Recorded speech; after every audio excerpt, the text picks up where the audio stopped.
পিএসসির কর্মকর্তা যিনি প্রশ্ন ফাঁসের সাথে সরাসরি জড়িত, বিসিএস থেকে নানান প্রশ্ন ফাঁসে জড়িত, সেই আবু জাফর বিসিএস প্রশ্ন ফাঁসের কারিগরি টাকায় তিনি তার এলাকায় মসজিদ নির্মাণ করেছেন, তিনি তার এলাকায় মাদ্রাসা নির্মাণ করেছেন।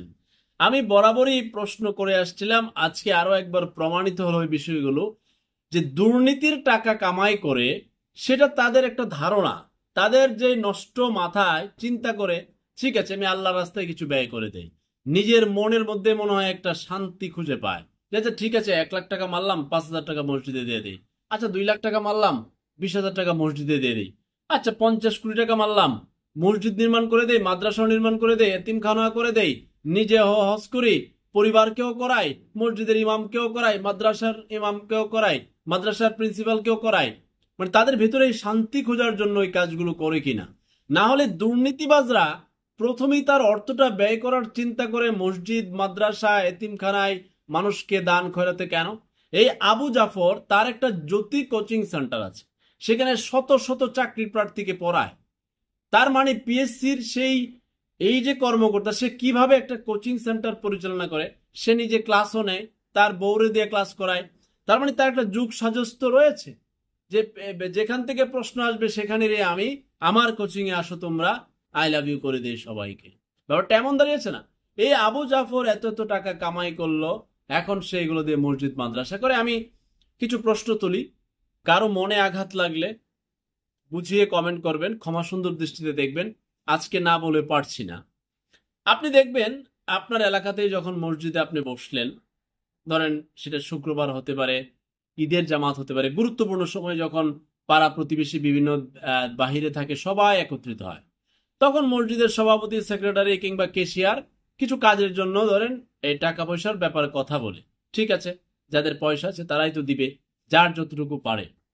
দেখেন বড় বড় ডান মেরে দেয়। আর বড় বড় ডানের যে লোকগুলো বড় বড় ডান মেরে হঠাৎ করে দেখলো যে এই 2টা এসি দিয়ে দাও, এই তুমি ওই আমার নামে এটা দিয়ে দাও, আমার নামে ওইটা দিয়ে দাও, কিন্তু তাদের দিকে যদি আপনি মানে একেবারে সূক্ষ্ম দৃষ্টি রাখেন, তার আয় রোজগারের উপরে দেখবেন অবৈধ। তো তখন মসজিদের সভাপতি, সেক্রেটারি, কেশিয়ার কিংবা ইমাম মহোদয়, মুয়াজ্জিন মহোদয়, কারো মনে কি প্রশ্নগুলো বাজে না যে এই লোকটা যে এত বড় দান করে দিল, তার আয়ের উৎস কি? এই ব্যাপারে আপনার কারো গভীর ইসলামের জ্ঞান অনেকের আছে, দয়া করে একটু কমেন্ট করবেন। এই যে বড় বড় দান অনুদান মসজিদে দিয়ে দেয় এবং অবৈধ টাকা থেকে দিয়ে দেয়, সেটা কি জানার পরেও ইমাম সাহেবের কোনো ভূমিকা রাখার সুযোগ আছে কিনা, সভাপতি সেক্রেটারি বলার সুযোগ আছে কিনা, কিংবা তার অবৈধ আয়টা জেনে তার দানটা ফিরিয়ে দেওয়ার অবস্থা আছে কিনা? না হলে তো এই দুর্নীতিবাজদের প্রধান জায়গা, তারা চলে যাচ্ছে আল্লাহর ঘরে, তারা মসজিদে, মাদ্রাসায়, এতিমখানায় সাদা পাঞ্জাবি পরে চোখে আতর মাতর সুরমা দেয়, মানে একটা ইয়া অবস্থা। এখন সেও করাপ্টেড লোক, তার শত কোটি কোটি টাকা অবৈধ উপায়ে অর্জন করেছে, চাকরি জীবনে উপার্জন করেছে, নাহলে ব্যবসায়িক জীবনে 2 নাম্বারই করে করে কামাই করতেছে, তারপরে তার দান খয়রাত শুরু হয়ে যায়। এখন আবু জাফর তো এই কাম বানাইছে, সে বিসিএস এর প্রশ্ন ফাঁস করে, নানান নিয়োগ পরীক্ষার প্রশ্ন ফাঁস করে, শত শত মেধাবীদের স্বপ্ন নষ্ট করে, জীবনকে বিনাশ করে, এই শত কোটি টাকা কামাই করে এবার সে মসজিদও করে, মাদ্রাসাও করে, এলাকায় একটা হ্যাডম তৈরি করে। তার উস্তাদ আবেদ আলী তো কারবার সারছে, তার আবেদ আলীর পোলাও মানুষকে দান খয়রাত করে, মানবতার ফেরিওলা, মানুষের মাংস হাইটা হাইটা দেয়, টাকা হাইটা হাইটা দেয়, আবার এগুলো ভিডিও করে করে দান খয়রাত করে দেয়। এরকম মানবতার ফেরিওলার চিত্র তো আমরা দেখছি। এখন আবু জাফর একই কাজ, আবেদ আলীরও একই কাজ, এই ড্রাইভার আবেদ আলী সেও এই কামই করে।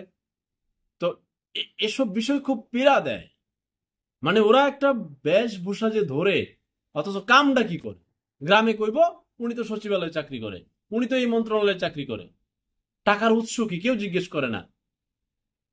তো এই বিষয়গুলো সমাজের ভাবা দরকার। বড় বড় দান অনুদানের ক্ষেত্রে আমি ক্ষুদ্র নাগরিক হিসেবে প্রশ্ন রাখলাম, আপনাদের গুরুত্বপূর্ণ মতামতের অপেক্ষায় রইলাম। আমার বলার ত্রুটি থাকতে পারে, জানার ত্রুটি থাকতে পারে, উপস্থাপনের ত্রুটি থাকতে পারে, ক্ষমা সুন্দর দৃষ্টিতে দেখবেন। আল্লাহ হাফেজ।